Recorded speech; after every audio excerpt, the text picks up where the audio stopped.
A short homily, faith and deeds. James tells us that faith without deeds is no faith at all. Faith is an active thing. It is not passive. We only have to look at the life of Jesus for confirmation. Jesus went out and shook the pillars of the establishment. He would not be silent and would not stop acting. It took him to the cross and the final sacrifice of faith, and it was faith in his Father that brought him back from death. The life of Jesus is all action. James returns to the theme expounded by Jesus in John 10, the Good Shepherd and his sheep. Jesus, the Good Shepherd, cares for his sheep, gathers them and keeps them safe from the robbers. Active processes. He then tells us that we must do the same. For what we do for the least of these, we do for him. James notes, suppose a brother or a sister is without clothes and daily food. If one of you says to them, go in peace, keep warm and well fed, but does nothing about their physical needs, what good is it? In the same way, faith by itself, if it is not accompanied by action, is dead. Verses 15 to 17. And in verse 24, if you see that a person is considered righteous by what they do, you can not by faith alone. The work of Mission Aviation Fellowship continues to put deeds into faith. I'm not going to go into details because Paul is here to do that, but I ask you to consider this. What can we do to put the deeds into faith? What can we do? Yes, we can pray. In fact, we must put prayer into every action to make it effective. And we can pray for the people and the work of MAF. What can we do? Well, I don't think any of us here are pilots or engineers, but we can speak out. We can raise the profile and we can support. Yes, we can do all of that. We may be a small church, but remember, we have a great big God behind us. Amen. Now I'm going to pass on to Paul, with a little oofa-doofa there, who's going to give us the detail, the meat of Mission Aviation Fellowship. Thank you, John. Well, good morning. Good morning. It's a joy to be here. I am 48, I think, something like that, and I have lived in Ashford my whole life, and this is my stomping ground out here, really, where I used to cause problems as a teenager, and became a Christian at 19. For those who I've never met before and never told this story to, but yeah, I was a broken young man. I will talk about math in a minute, but just to introduce who I am. And so I was a very broken young man by the time I was 19, and I'm one of those people with that sort of testimony, this amazing testimony, which sounds more amazing than everybody else's testimony, but it really, really isn't. It's just the same as everybody else's testimony. It doesn't really matter what you did before Christ. The fact is that we found Christ, really. And I was invited to go to Ashford Christian Fellowship, and as a 19-year-old with long hair, a bad drug habit, and I lived in a very smelly, horrible bedsit in the centre of town, I heard about Jesus in a relevant way for the first time in 1994, and it was Liz Doyle, if anybody knows who Liz Doyle was, who used to not mince her words, and not everybody liked her for it, but anyway, she did it anyway, but it hit me that Jesus could be my friend, you know, and that he's real, and that I can give my life to him, and I did, and slowly but surely my life was transformed, and is still being transformed daily, every day. So that's a little bit of my background. I live in Cuckoo Lane. I was born in Riversdale Road, just over there, off Beaver Road, and I now live with my wife and 3 children in Cuckoo Lane, just not far. So it was a nice, easy commute to come and see you this morning. Yeah. Okay, and I work for Mission Aviation Fellowship full time. I started volunteering as a speaker about 5 years ago, and then they took me on. I managed to, pull the wool over their eyes, they took me on 4 years ago, and I work down in Folkestone. Steve, who's with you every week, he's in Ashford at MAF International. They run the operations. I work for MAF UK down in Folkestone, one of many resourcing groups that, as Joe said, enables the prayer pounds and people to be fed into MAF International to serve around the world. And it's a great privilege to do that. Yeah. And last time I came to speak here was January 2019, and of course Andrew Mumford was here, and of course we knew another Andrew Mumford was a pilot for MAF. He's since left serving overseas and has come back to Scotland, where he lives with his family. So he's done his stint with for many years with MAF. So yes, we had the 2 Andrew Mumfords, one here and one in MAF, and but since I came, they've both moved on. So a little bit about who MAF are. This is our vision statement and mission statement. So we are here to see isolated people changed by the love of Christ, and we serve together to bring help, hope and healing through aviation. And we've been doing that since, it was started in 1944, but the first programme opened in 1950 in what was southern Sudan, now is the youngest nation in the world, South Sudan. And it's, I know some of you know this, but I have to just say it because some of you might not. So there was a New Zealander who was serving in the Second World War in 1944, and he was flying, and he was over the waters of the Atlantic. His name was Murray Kendon, and he just had this vision for using aircraft instead of for destruction, for good, to see help, hope and healing brought with aircraft and aviation skills. So, and that was his vision, and he put an advert in the paper and through a mission organisation based in Islington who was supporting, and they put this advert out, and it was seen by an engineer, an RAF engineer called Stuart King, and it was also seen by a pilot called Jack Hemmings, and then they came together, and a few more came together, and they started to think about what they should do, and they my day job is raising funds with people, businesses and trusts and foundations who give a bit more to MAF than the average person, and so they need a little bit more hand-holding perhaps, and a little bit more reporting and a bit more information, because they can give quite large amounts of money. Well, one of those, I think it's okay for me to tell you that there is an organisation called the J.W. Lane Trust, and they based in Bath, and they give substantial amounts of money, and I deal with the lovely people there, and they really are wonderful, godly people, and they want to support missions around the world, and they've always supported MAF.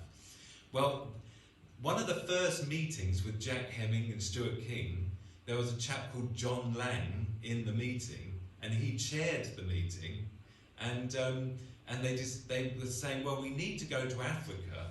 That's where we need to start. We need to do some surveys to see what the needs are, and to see whether aviation can help.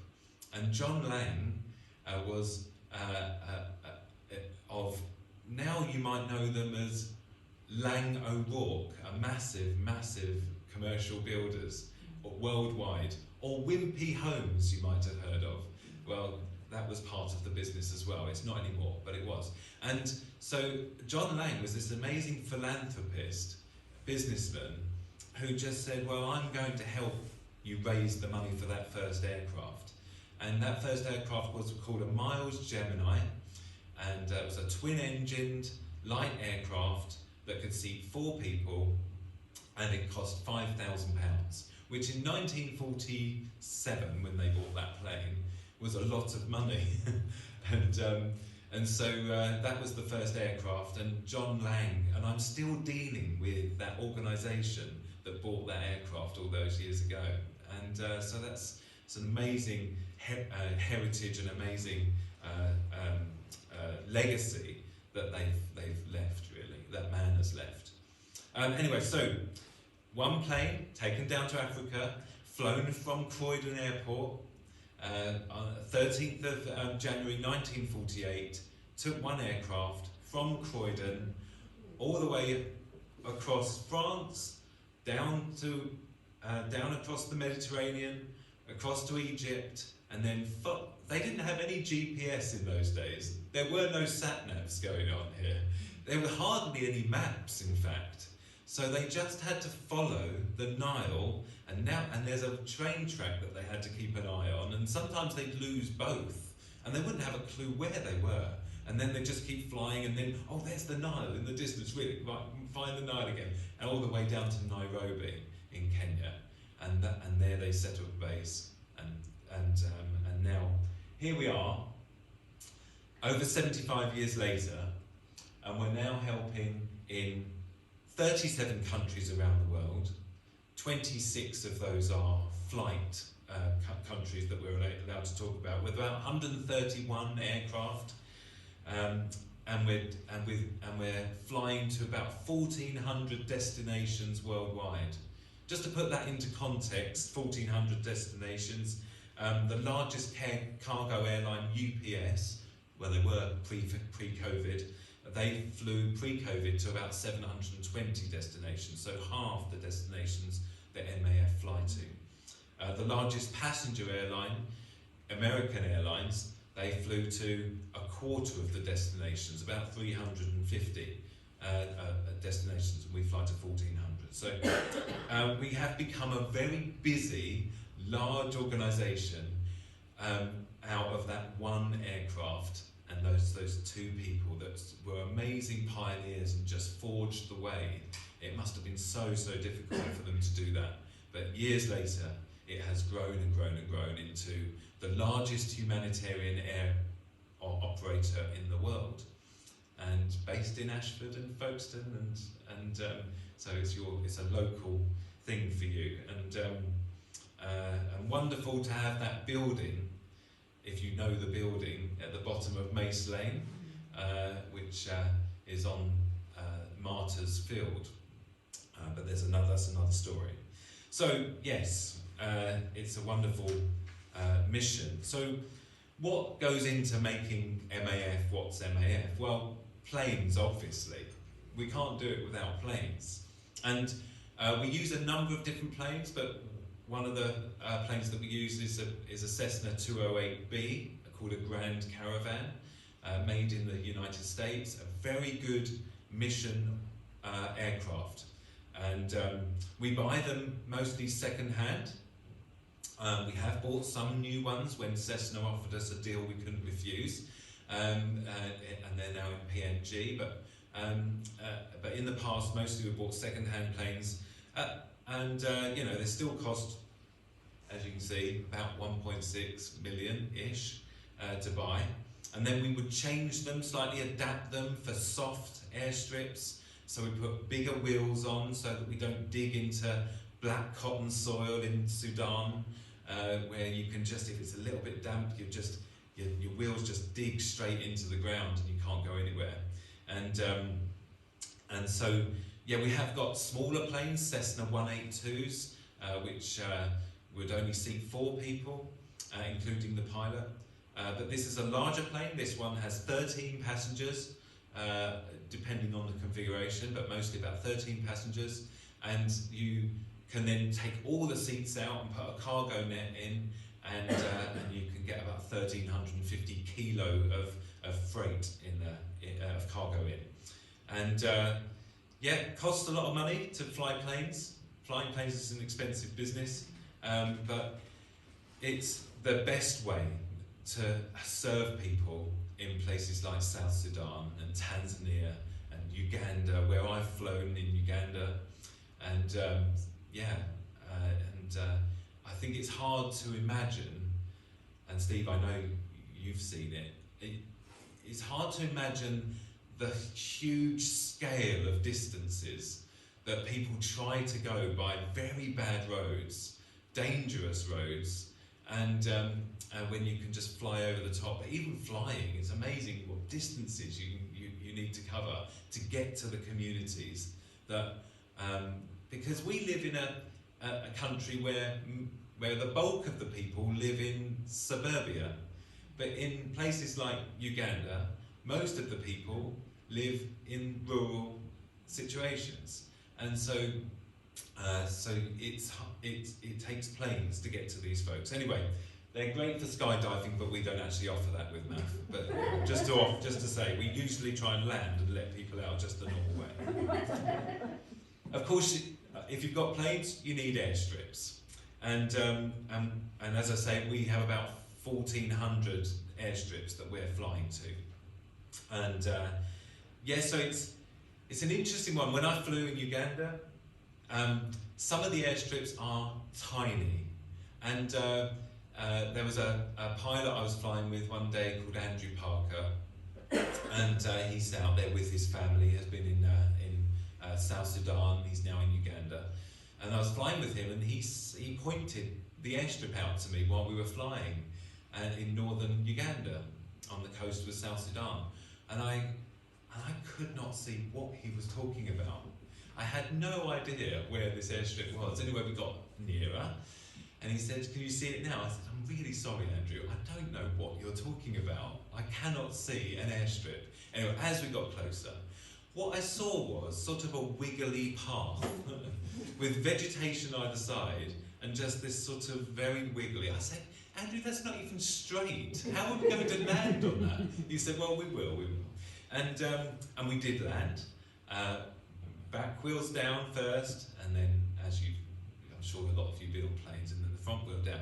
But then, as we went along, he noticed that some water had been just running across and had created a little gully, a little ditch. And so he saw it and said, "Right, we can't put our front wheel down on that." And he just rode along on the back wheels for a while until we passed the ditch, bounced over it, and it certainly isn't, sometimes you land in an A320 and you all clap because it was such a nice, smooth landing. Well, you never really do that with MAF. It's never really a smooth landing because it's such rough. I mean, sometimes we do land on tarmac strips, but most of the time it's very rough and it's bush flying, and you just have to accept that it's going to be a bit of a bumpy ride in sometimes.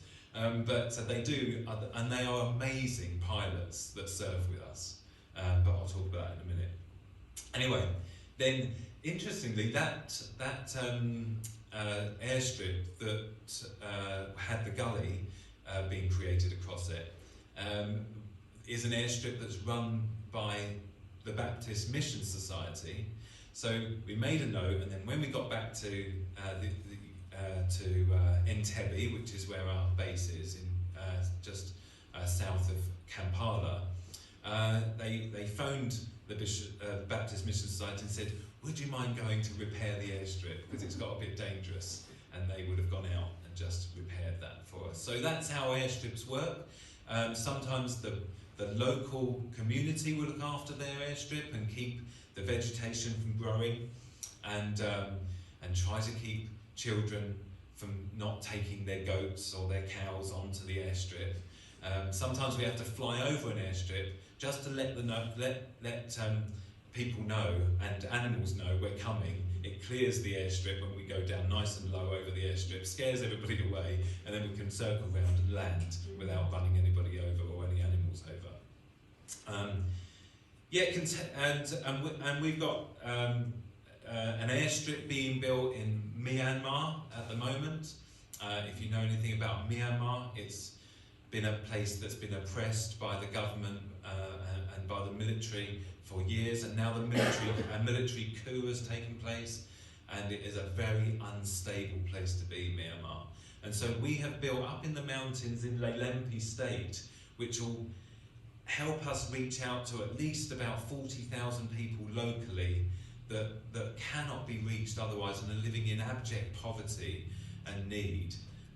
If we can get this airstrip completed, we will be able to reach out. But right now we're having to lie low in Myanmar, and we cannot complete the airstrip. It's about 97% complete, and so do pray for the nation of Myanmar and the people there who are suffering greatly right now, even more than they have done in years past. And pray for Math, that we have wisdom in how to move forwards and how to get back to that airstrip to complete it and start serving there. But it is a difficult situation up in the mountains of Lalempy State. Right. The other thing you need is lots of staff. And Math worldwide has about 1,300 staff.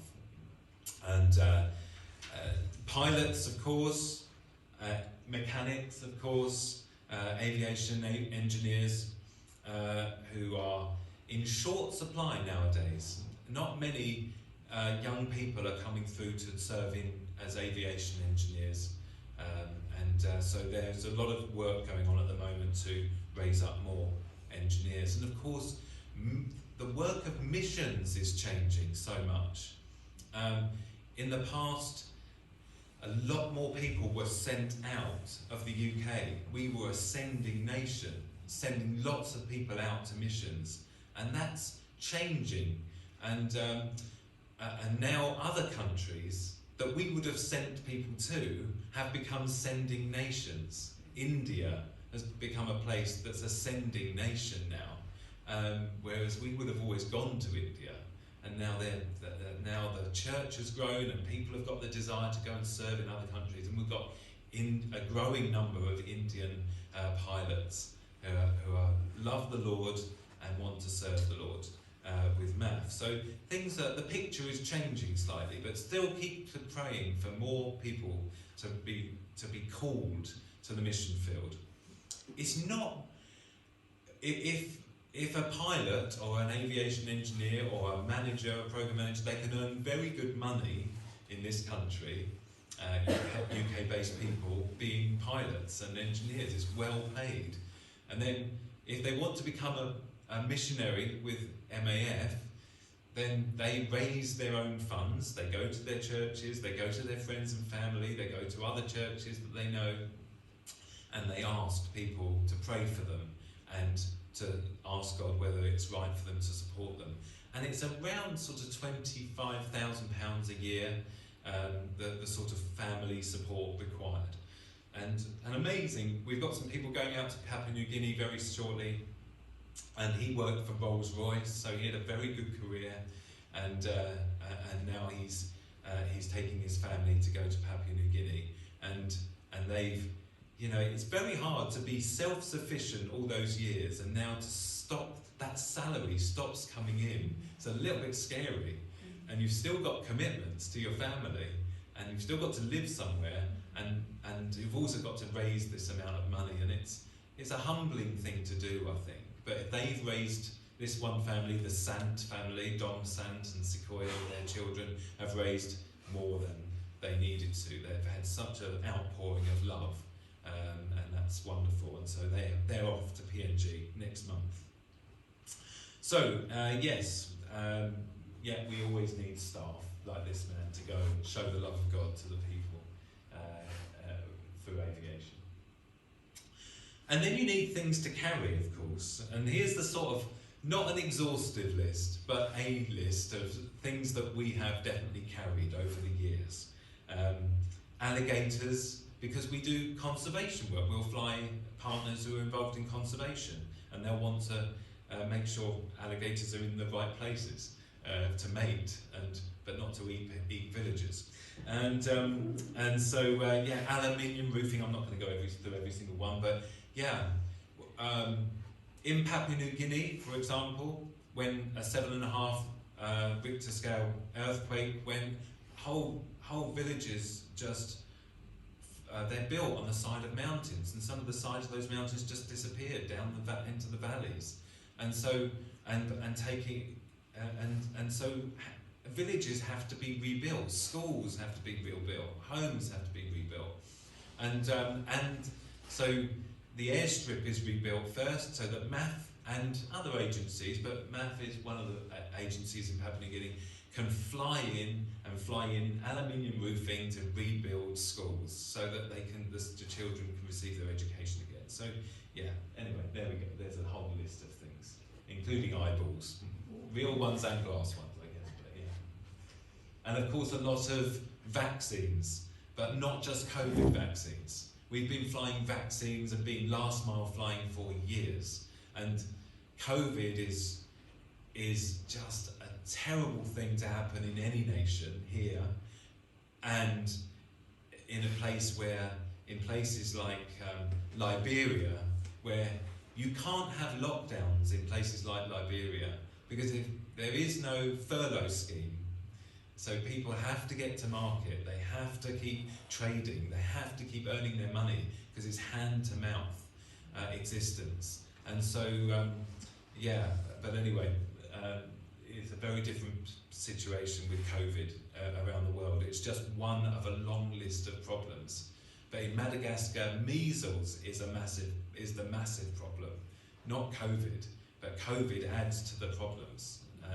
It stops people like us being able to fly the measles vaccination program around Madagascar. So yeah, it doesn't shut their lives down though, COVID, because people in places like Madagascar have been living with terrible diseases for years and still are.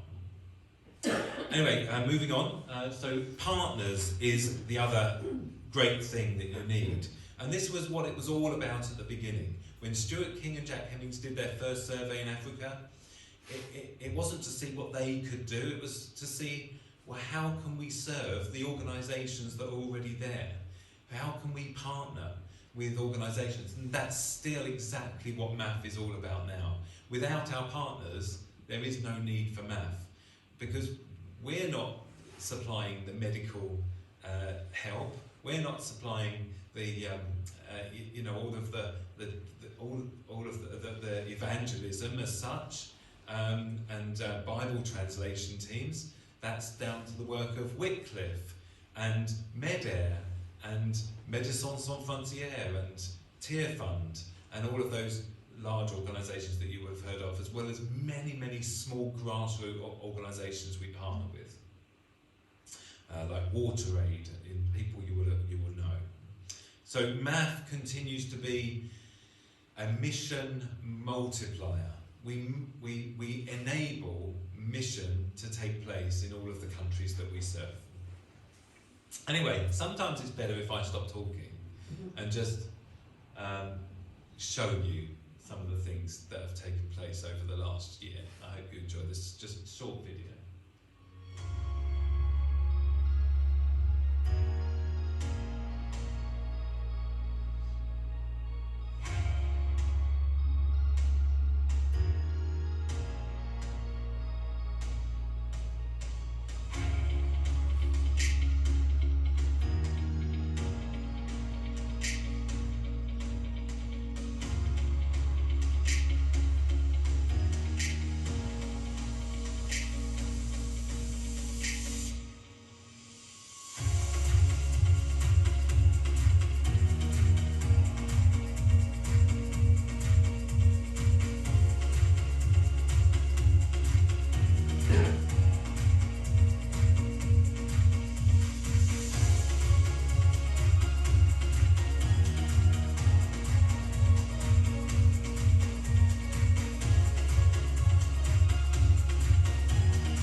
go. Just an overview of some of the work that's gone on this year, but there are hundreds and hundreds of stories that we could have chosen for that video. They just, flights every day, and are creating stories. I want to tell you one of those stories. I want to go to South Sudan, to transport you there, and one of the organisations you will know is Samaritan's Purse, of course, who do the shoebox appeal and many other things. Well, one of the things they do is they get involved in repairing cleft lip in South Sudan, and we flew them just before COVID broke out, and now I'm glad to say that we've been able to fly them again very recently. So I just want to share a little bit of the work that we do with and how we help them. Now, Samaritan's Purse have aircraft in South Sudan, but sometimes their aircraft are being utilised elsewhere for natural disasters that, in 2019, when we flew them pre-pandemic, they were involved in the cyclone in Mozambique, and so all their planes were being used, so they needed MAF to come in and help them to continue some of the work that they do with their cleft lip operations. So yeah, it's a procedure, of course, with cleft lip that in this country would get done in less than an hour, and it would just be done as a matter of course. But in South Sudan, some children don't get that operation. It just isn't available.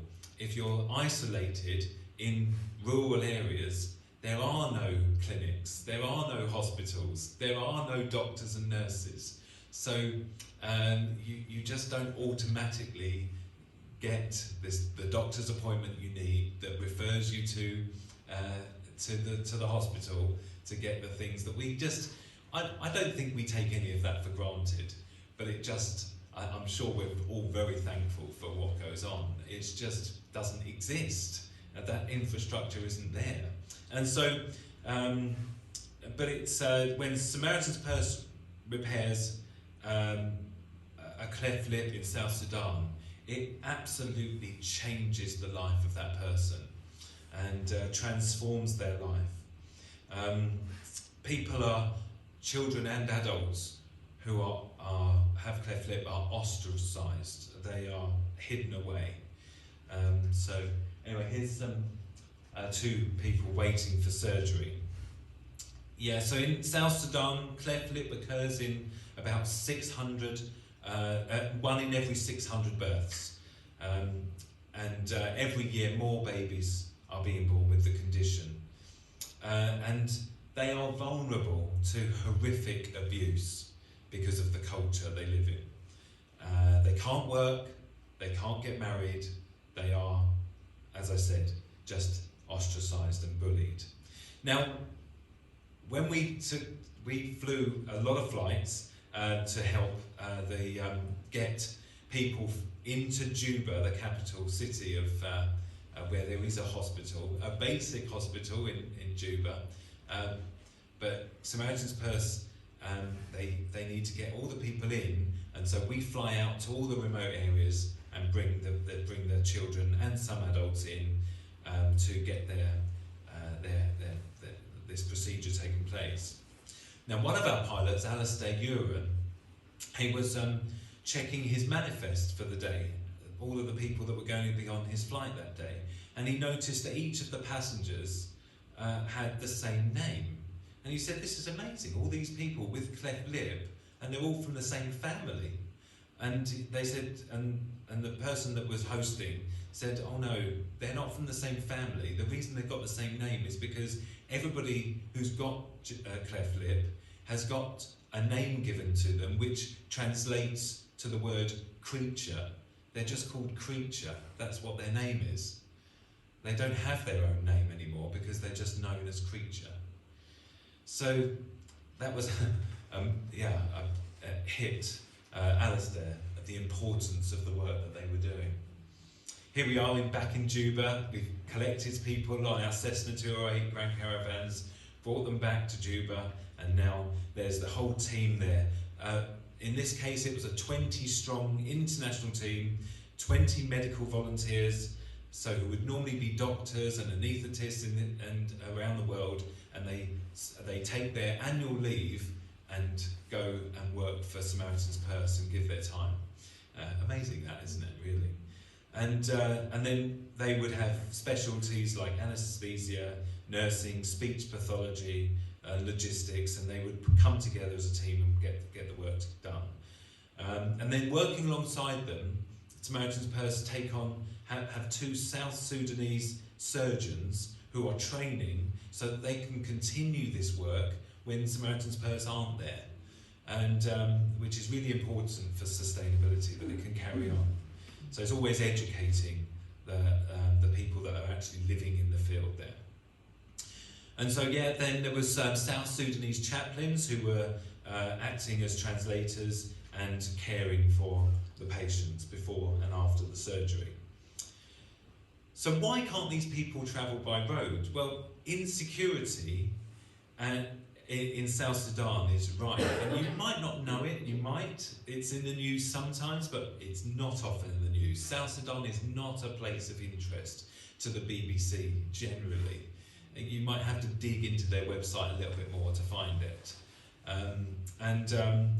But it's a place where you cannot use the roads safely. In South Sudan, the country director would have a list of roads online, and they would, if they're in red, do not use them. Aid agencies should not use them. And I've seen that, a snapshot of that map, and most of the roads are red.